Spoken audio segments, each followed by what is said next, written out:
Good morning, friends. It's Friday morning, and it's raining. It wasn't supposed to rain. It's supposed to be just cloudy all day, and you know they always mess it up. I think they just sit in their studio and they look out there and they have this. Oh, just going to be cloudy today, and then they look at their window about noon and go, uh-oh, it's going to rain at noon, and then they go change the forecast. I think that's what they do. That's what it looks like to me. I told you I was going to show you. I was talking about projects to do during the winter hibernation period. And back myself to here. Let's see. A winter hibernation period, and I was trying to decide on a quilt, a direction to go with the quilt, and while I was doing that, I went ahead and decided to make a lap, what I call a lap gan. It's a lap size Afghan. Well, it's it's a throw that you put across. You can put it over the back of the couch for decoration, to pull over you when you're sleeping or when you're on the couch watching TV or something. I started one, and the one I started was I started and had an idea to change it up. I'm not doing the same colors, but I didn't want to. It's one of those where you have to weave in all the tails at the end. You know what I'm talking about. When you finish off one yarn color and you start another one, and there's two tails there at the end, you have to weave into the project. So you'll have a whole side with little yarn tails hanging out. And I don't like weaving in tails, so I decided I was going to make it not so many color changes as what they call for. But then what happened was, I'll show you what happened in a minute. But this is called Summer Breezes. What is this?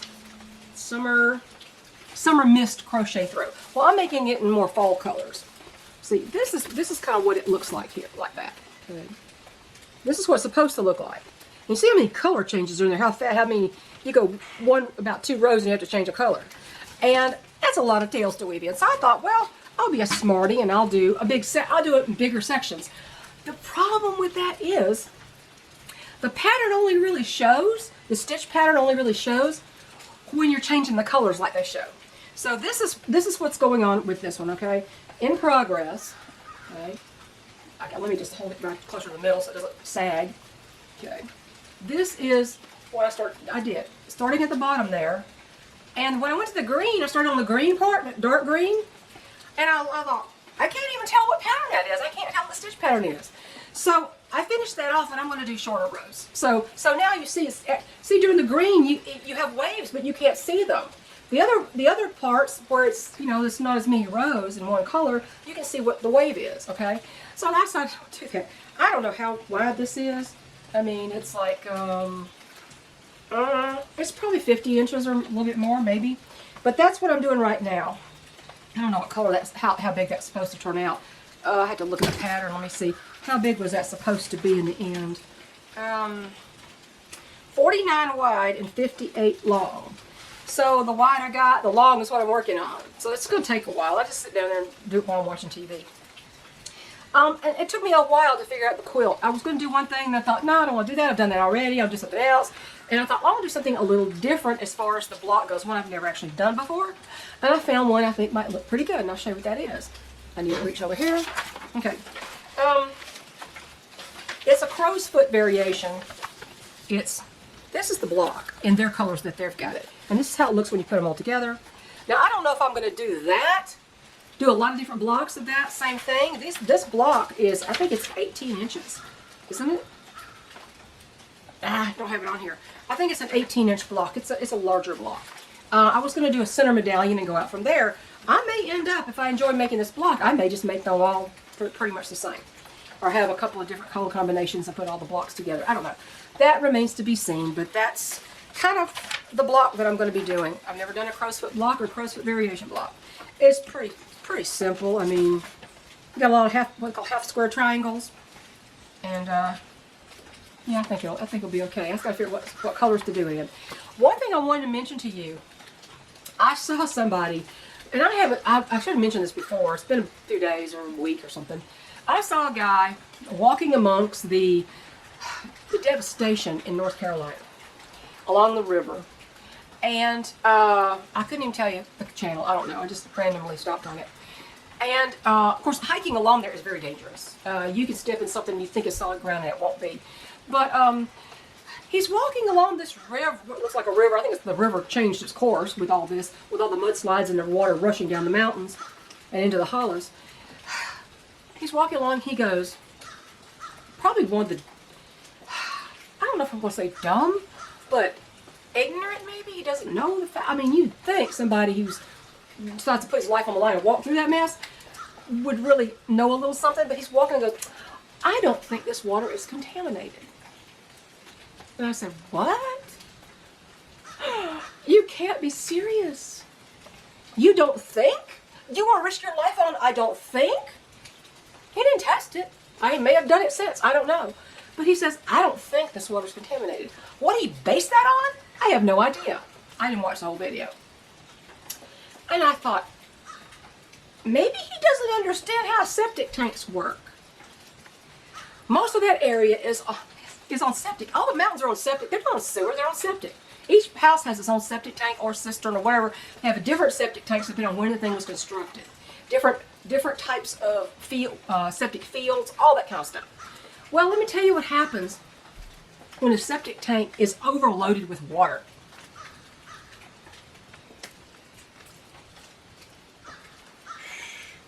Okay? Not the tank, the fields. Not just the tank, the septic fields. The septic fields are overloaded. They are ruined. They are going to regurgitate all their contents and all the nasties right down the mountain. That water is full of septic tank overflow. And in addition to that, well, first they had the ridiculous body count. They said, oh, the body count, this was like a week ago. It was 98. 98? Are you kidding me? They went through at least 10 to 12,000 body bags in the Swannanoa, North Carolina area before they ran out. And there are probably at least that many people missing and still buried in the silt in the river. And underground, or under all the ground on the mountain, on the banks that runs into that body of water that is now flowing. There is no way that that water is not contaminated. I'm flabbergasted that he would say such a thing. Under that silt are bodies, but they haven't found it. They haven't found everybody. You know what that number was? That number was only bodies they've identified. Not the bodies that are stacked up like cordwood and not identified yet, or the bodies they haven't even found yet. People who are still, thousands of people are still missing. So they could say we have 10,000 dead so far. Only 98 have been identified. That's the way they should have said it, but they didn't. So, just never, you can't tell a water's contaminated by the way it looks, or sometimes even the way it tastes. You can't tell. It's contaminated. Take my word on it.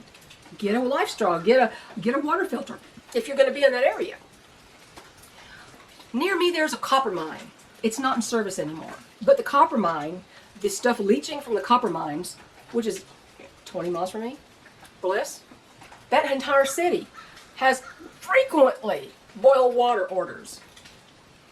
So anything leaching into the ground, whether it's human bodies decomposing, whether it's septic, the contents of septic fields and tanks, is contaminated. Please don't die because you drank crappy water. Literally crappy water. Please don't die. Okay. I don't know who's in there, but if you have people who don't understand they don't understand the concept of septic tank, how it works. They're used to sewers and all that kind of stuff. They've never lived in the country. I've had septic tanks in at least 3 or 4 houses I've lived in. So, including this one, which has had some problems with it. I've had to repair it a couple of times. It was not put together correctly to start with. So that's what I wanted to say about that. So here we are, it is Friday. We're about to get some cooler weather, a little bit damper weather. It's kind of chilly out here right now because it's been kind of drizzling. It wasn't supposed to drizzle. My husband is off trying to get things. If I would advise you, if you need anything or you think you're going to need anything for the next month, get it now before Monday. Now, you know why I'm saying this, okay? I'm not going to veer into politics at all in these things, but I want you to have what you need. If you need medication, get it. If you think you might get a headache from all the stress, get you some Excedrin or whatever you can take for a headache, okay? But get your stuff. We've got lots of stuff. And yet, I told my husband, I said, get what you think we're going to need if we can't go anywhere for a solid month and we don't want to start drawing on our stash. Go ahead and get it. I don't care what you got to spend, just get it, okay? So he's off getting it. All that stuff. Okay, in chicken news. I don't know if it's news. I've had some interesting developments with Bodie. You know, Bodie's my little Splash Bantam coaching rooster. He's the head rooster. He's got the big, not so great comb. It's not a really good comb. I would not want to breed him because of that comb, although I think he does have a couple of daughters in there. And I think Axel was his son because he had combs similar to his and not Gunner's or Magnus's. It couldn't be Magnus because different color. But I noticed over the last couple weeks that Bodie will be doing he's been acting a little off. I will bring everybody in from free ranging and they're all running back and I'll have everybody in, I count them and I'll think, I'm one short, where's the other one? I'll look out in the field and Bodie's still out there. He doesn't come in with everybody else.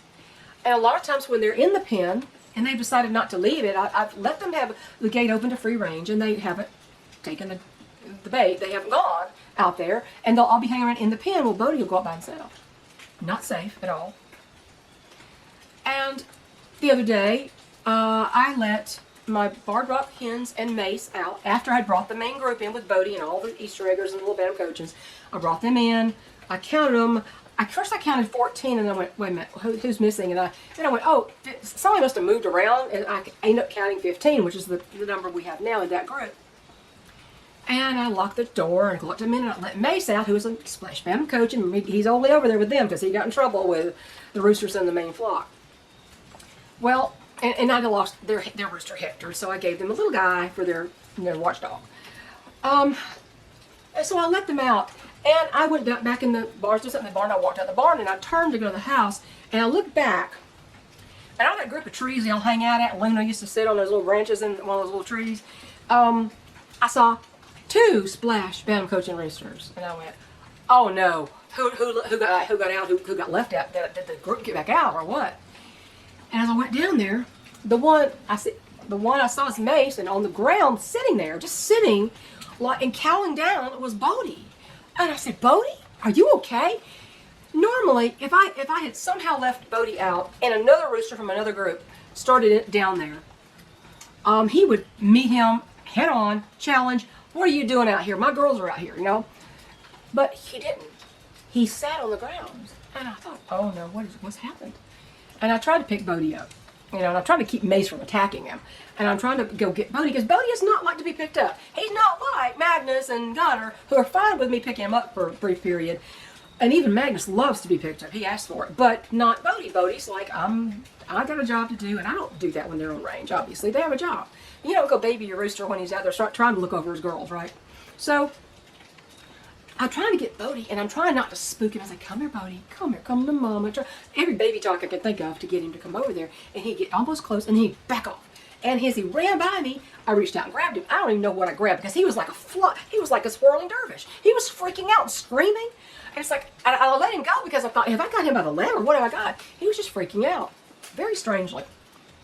And much like Hector used to do, if you pick up Hector, big old Hector, when his feet left the ground, he would be flailing around because he doesn't feel secure with his feet on solid ground. Well, Bodie's not usually like that, but he was freaking out. Because I could pick up Bodie in his pen inside the barn all day long. And he's not fond of being picked up, but, you know, he doesn't fight me. Well, he was fighting me. I let him go, so I didn't hurt him. And I said, Mace, can you get to the house? And I ran my Mace right back in as much as I could. He went in there. And what does Bodie do? He runs for the barn, where I know Mace is right inside the door. So I go up there, and of course, Mace has attacked him. They're engaging. And I finally shoved Mace aside and picked up Bodie. He's flailing around, and I finally get him secured and look at his face and say, what's wrong with you? Why are you acting like this? I don't ever hurt you. You know, he calmed down. But Bodie is not acting right at all. I mean, this is why I say your powers of observation are your most important tools that you have in your chicken arsenal. Not antibiotics, not wormers, powers of observation. Now I'm clued in that something's probably going to happen to Bodie. I don't know why. I don't know. They're still in a molt, okay? The molt is a problem. Let me just tell you, if your birds are, your chicken keeper and your birds are too young and they haven't gone through the first big molt that they have at 18 to 20 months old, you haven't seen, you just haven't seen think it's 18 to 20 months. That didn't sound right when I said it. If I said the wrong thing, I'm sorry. Didn't sound right. Just a minute. But if you haven't experienced the big molt, the big one, their first big molt, annual molt, because they have little mini molts when they're chicks and they're getting adult feathers, or they're 9 months old. 9 months old is a kind of a molt, but it's not the big one. So anytime birds are molting, and especially if they're older birds, for Bodie's breed, he's considered not young anymore. He's 3.5. That doesn't sound like much. But I've only had 2 Bantam cochins before, and they both died at 4.5 years old, separate from each other. They weren't even the same. One was a hen and one was a rooster. Both died at the same age, separately. They were different ages.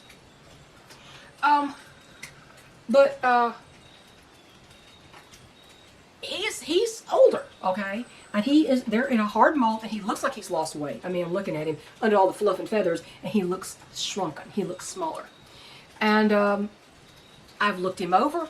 His spurs were very long, okay? They were like 3 inches long, and I'm serious, carved up where they're almost hitting the back of his leg again. And I tried to cut them one time, but he's had his spurs cut a couple of times, and he wasn't a freak out king. But the last time I tried, I thought he was going to have a heart attack, and I said, just let him go. I'd rather just not kill him here, just let him go. Because it's just wrap him in a towel and hold onto him, and hold his leg so you can cut the spur off with a Dremel tool. Because somebody's got to hold that leg. If you get the wrong thing, you will cut his leg. You don't want to do that. So my husband cuts, I hold. Well, he was freaking out. I've never seen anything like it. It's the first thing that was different about him. Well, I looked at his walking, and I thought, his spurs are like hooking together sometimes when he walks. And they're about to hit the back of his leg. I said, we've got to cut his spurs. If he dies in the middle of it, I can't help it. I mean, he's got to have the spurs cut.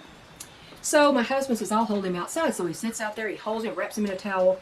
Oh, he wasn't wrapped in a towel at that point. It's easier to hold that little bird without a towel because the towel gets in the way. But I have a stretchy headbands that I got from Amazon back when I used to buy from Amazon. Just a stretchy, like a stretchy tube. Those things would be excellent for holding small birds if you have to do that. Just saying. But I didn't get that, and I didn't want to go back to the house for it, so I went ahead and just let him hold it without it. And he said, get my cutters. I said, I don't know about that. I said, I was going to see if I can cut like a half an inch off, just to make them shorter. But they're pretty hard. He said, get my cutters. Well, I got his cutters, and I was trying to, and everyone will do it. And Bodie jerked his leg, and the entire spur came off from the leg. What that does is when the entire spur comes off, it leaves a tiny little pointed cuticle. Quick. It's like your fingernail quick. It leaves and it bleeds a little bit. Occasionally it'll drop, come up with a drop of blood, whatever. And so it's sore. And it'll harden up and become another spur, right? But it's, at the moment, he's got one 3-inch spur and one no spur, except for that tiny little nub thing. And which is flexible. It's not hard. It has to harden up. So anyway, and I said, I'm not going to try the other one. He's too upset about it. I don't know what's wrong with him. But I said, at least with one spur off, he'll feel a little unbalanced for a minute, but at least with that off, they can't hook each other. And I've seen birds hook their spurs together and not be able to walk.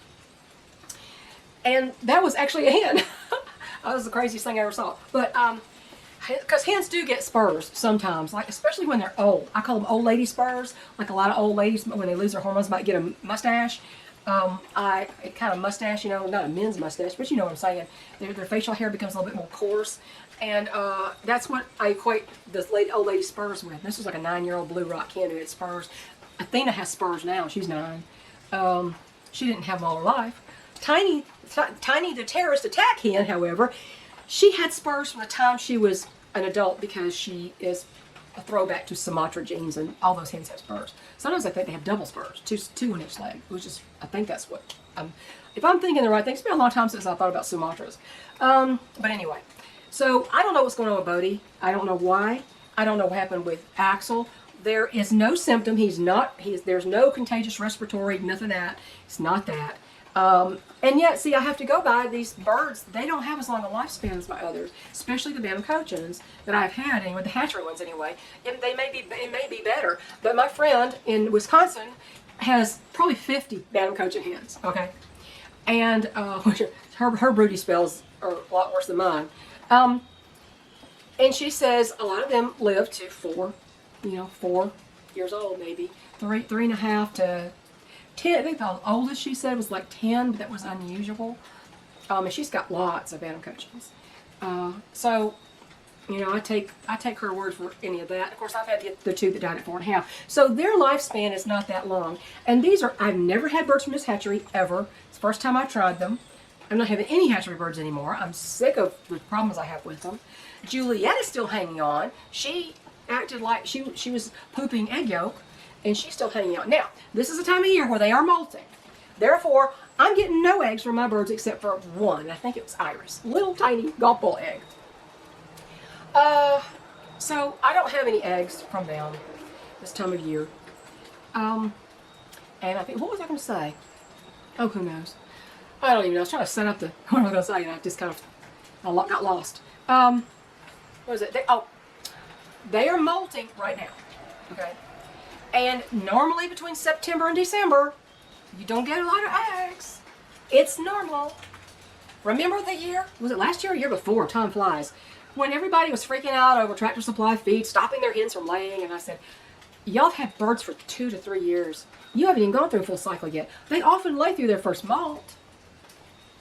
And sometimes through the winter when they're very young, especially if they're good quality birds. However, it's not uncommon for everybody to stop laying at once, and mine just did. Except for Iris, who lays something every other day. And I expect, because now it's November 1st, I do expect that they will pick back up. They do every year. It's normal. It's a normal process. And unless you've been with birds, you've had your birds till when they go through the first big molt, and then they're to go to their second big molt, you really don't know what happens. And it's easy to blame the feed or this or that. If they're getting decent quality feed, especially if they're free ranging and getting supplemental feed and bugs out there, it's just normal. Not fun, because I don't like those anemic eggs I've been eating. Oh my gosh. But even the cheapies are not cheap anymore. So, I'm hoping that soon our prices will be coming down. Oh, please. A quart, a half gallon of heavy whipping cream is $9 at Wally World. $9. That's double what it was before. Double. It's crazy. And that's cheaper than buying the 2 quarts. A few cents. I'm going to have to cut out coffee just because I can't afford it anymore. And, you know, it's like, you don't want to cut out every pleasure you have as long as it's not really hurting you. Right? So, there was something, I know what I was going to talk about. Okay, here's another thing. And I know it's been 25 minutes, however. Did you hear that scurvy is making a resurgence? Scurvy! That we haven't even heard of in, I don't know, 100 years. Scurvy. Scurvy. And I looked at some things and said, this is why it's making a comeback. And they went through all these ridiculous things. Not enough fresh fruits and vegetables. Sorry, this is the United States, and even in bad supply, we have fruits and vegetables on the shelves in stores. We do. And if you've canned enough, you've got them too. Nobody's missing out on fruits and vegetables. I don't eat them. I don't eat them. So it's not that they're lacking in vitamin C. In my personal opinion, this is what has happened. Because the rise of scurvy has kind of coincided with the rise of what? Everything in fast food on the shelves in the store is plant-based. Even the, quote, meat is plant-based. The Impossible Burger. Yeah, it's impossible, all right, that I would ever eat that thing. The rise of plant-based foods is along with the rise of scurvy. Let me tell you why. Vegetables. If you are a vegetarian or a vegan and you eat a lot of veggies, you are ingesting a lot of toxins. A lot of toxins and anti-nutrients. Do you know what an anti-nutrient is? It is a substance in plants that stops the absorption of vitamins and minerals in your body. As well, vegetables, some fruits have fiber. If you're overdosing yourself on fiber for some reason, which people do if they're eating broccoli and all this stuff, you know broccoli doesn't occur naturally in nature. Did you know that? I didn't know that for the longest time. It's a genetically engineered thing. Hybrid thing, whatever. But plants have anti-nutrients, oxalates, phytotoxins. Phytotoxins, I think. What is the word I'm looking for? There's a whole list of things that plants have them as self-defense mechanisms. They don't want to be eaten. But I know that sounds silly, but if you look it up, all these vegetables have a lot of toxins and anti-nutrients. Toxins are a little bit different than anti-nutrients. But we don't want any one of those in your body. But if you're a vegan or vegetarian, you know what's happening. You're getting a lot of that stuff. And that's why when people start the carnivore diet, who've been like a vegan, and then they bump over to carnivore because they have all these health problems, they have what usually is called keto flu or carnivore flu, whatever. Well, it's not the flu. What it is all the stuff you've been eating, it builds up crystals in your body, oxalate crystals and other things. And then when you stop, it dumps them all out. If you're not continually putting them in, they're getting dumped out. They're not being replaced. Therefore, you're going to feel under the weather for just a brief period. And you've got to get through that period. Now, I didn't have that because I eased into it. And nobody said anything about my vitamin C levels. They're all fine. I've taken vitamin C supplements a lot, but now lately I'm kind of sporadic with that. You know there is vitamin C in meat, especially in organ meats, but there's vitamin C in meats, and my vitamin C levels are stellar. So there are people, if eating no fruits and vegetables actually caused scurvy, that would mean that every carnivore would have scurvy. And I know people who've been on it for 25 to 60 years. There's one lady, a rancher that they talked to, that Dr. Chapey talked to, she'd been eating a carnivore way forever. She's a rancher. She raises her own food, of course. And she's 80-something years old, and she looks my age. It's incredible. She doesn't have scurvy. So this is my take. I'm not a doctor. This is not medical advice anyway. This is nutritional information. Scurvy, the rise of scurvy again. Something we had eradicated or thought we had because, fresh vegetables and fruits and vitamin C and all. People are getting scurvy, and they're eating a standard American diet, and they are eating fruit and vegetables and things like that. And they're getting scurvy anyway. And my personal opinion is it has to do with the anti-nutrients flooding the body and keeping you from absorbing the vitamin C or whatever else is in the food, the vitamins and the minerals that you need to stay healthy. And if you're eating a ton of fiber, same thing. Fiber keeps things from being absorbed in the intestine. Trust me, if you're chugging the fiber for constipation or something, you're going about the wrong way. You're doing exactly the opposite of what you need to do. What you need to do is dump sugars, carbohydrates, seed oils, processed foods, fast food. Don't stop for that McDonald's hamburger. I'm sorry, President Trump, but we ain't eating no McDonald's here. No more. Ever. And I've eaten a lot of sausage biscuits, let me tell you, in my life. But no. If you're eating all those things and you get rid of those and you substitute for that beef, butter, real butter, bacon if you want, if you like pork, eggs, fish, tuna, sardines, any animal protein you can think. Make your diet heavy on animal protein and fat.